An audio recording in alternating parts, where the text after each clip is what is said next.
I found 7 hidden Easter eggs and became the first player to complete a Minecraft experience. It all started when I read the Minecraft Experience Frequently Asked Questions, and I stumbled across this one, saying, do you have press and influencer access? And I'm an influencer, even if I influence people to break Minecraft. So I got in contact with Minecraft Experience. They then gave me some special tickets so I could check out the event before it was open to the public. It was located in a huge Minecraft themed building in Dallas, Texas, United States. And it was such early access that when I arrived, they were still putting in the final touches. But after a little wait, they finally let us give it a try.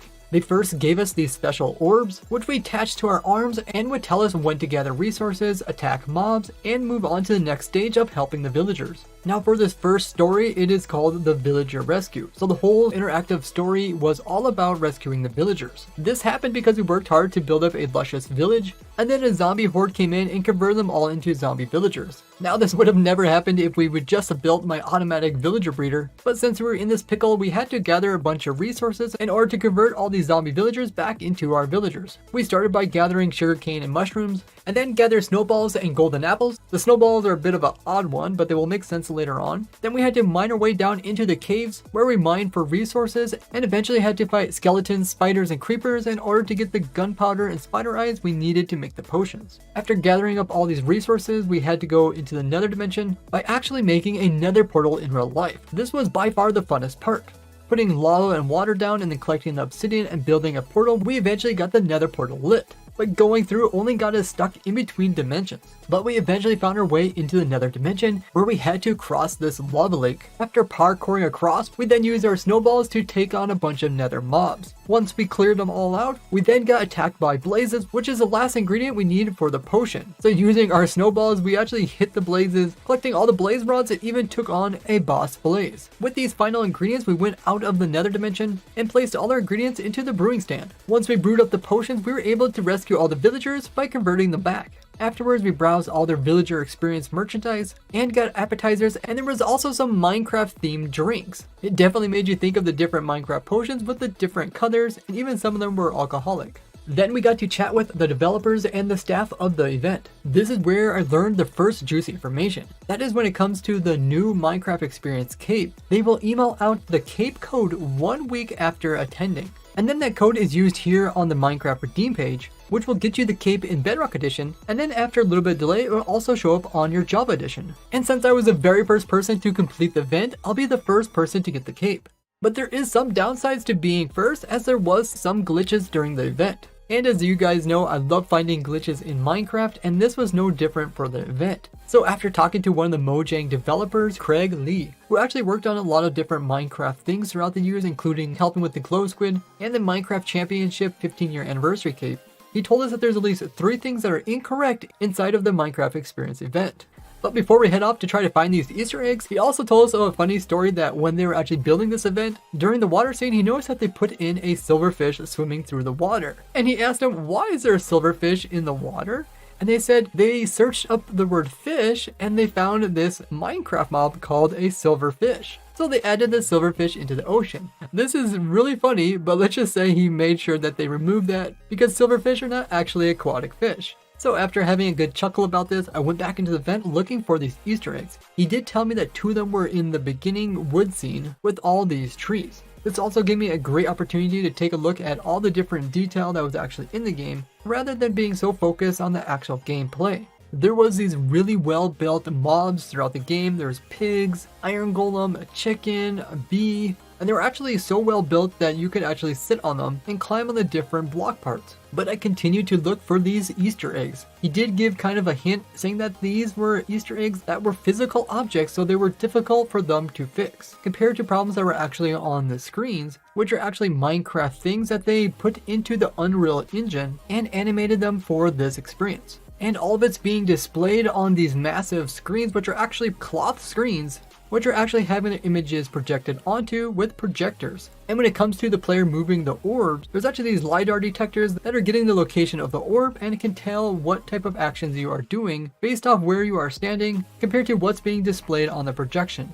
They said the technology in the orb was specifically built for this type of experience and is revolutionary in the industry. It was really impressive to hear all this, but I was still looking for these 3 Easter eggs.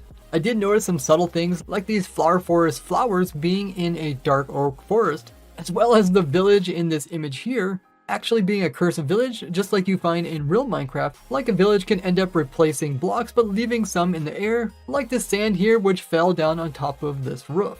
But I think I found one of them, which is among this entire plains village that normally have cobble houses. There was this one house that seemed to be made out of sandstone, as there's normally no plains houses that have sandstone but only terracotta.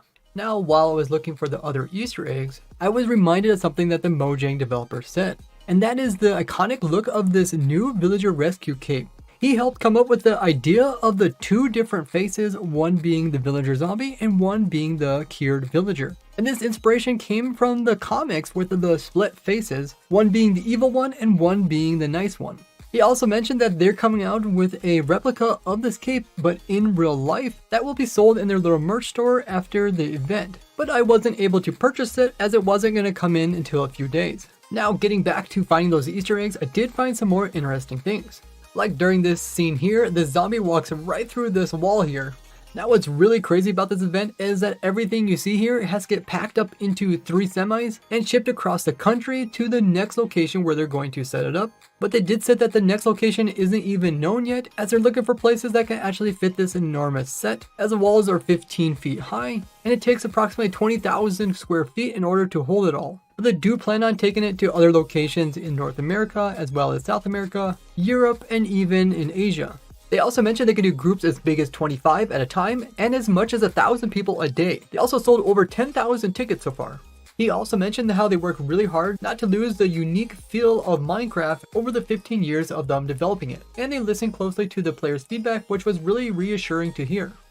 Now, while playing, someone did say that they thought they seen a koala in the jungle biome. Maybe this is a sneak peek for a future Minecraft update. But one of the managers also mentioned earlier that there is purposely an Easter egg in one of the trees here in this swamp/jungle scene. So maybe the koala is that Easter egg. I found another glitch, and that is on this pillager outpost. Instead of having the pillager banners, it has just plain white banners.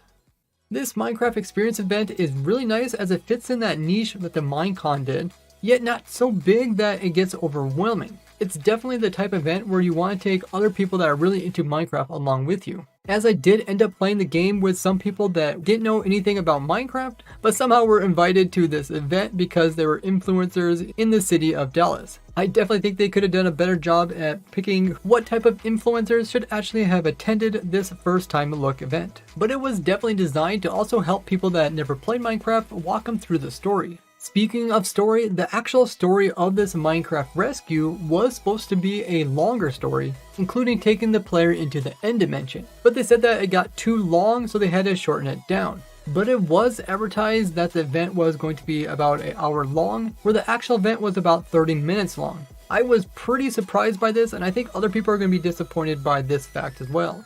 But the story was written by a lady who also wrote a Star Wars story, so they had some really talented people working on this. I did notice that at the end they accidentally played the Ender Dragon death noise during the villagers' fireworks celebration scene. The advancements at the end were also always the same, but it would have been cool if they had unique advancements for what you actually did, like getting the return to sender advancement for knocking back the gas's fireball. As a VIP, I got not only the VIP badge, but I also got the little goodie bag, including a hoodie, the exclusive poster, a little pin, as well as a jack-o'-lantern themed cookie, and the t-shirt I purchased for 36 USD. It was a lot of fun talking to all the staff and hearing how they put 2 years worth of dedication working 14-hour days in order to get this to all work. But one of them even told us a leak from the upcoming A Minecraft movie. But in order not to spoil it, I'll just say that when it comes to them showing something that seemed not so useful, it actually helps them out. What do you think of the Minecraft event and the cape and all the behind the scenes information? And congratulations to Elder Killer for being the winner of the Minecraft Experience ticket sweepstakes. There's still time for you guys to win the free Minecraft account, so check out this video if you're interested for that. And I want to thank all my supporters which make things like this possible for me. Thank you all for watching, I'll see you next one. Bye bye!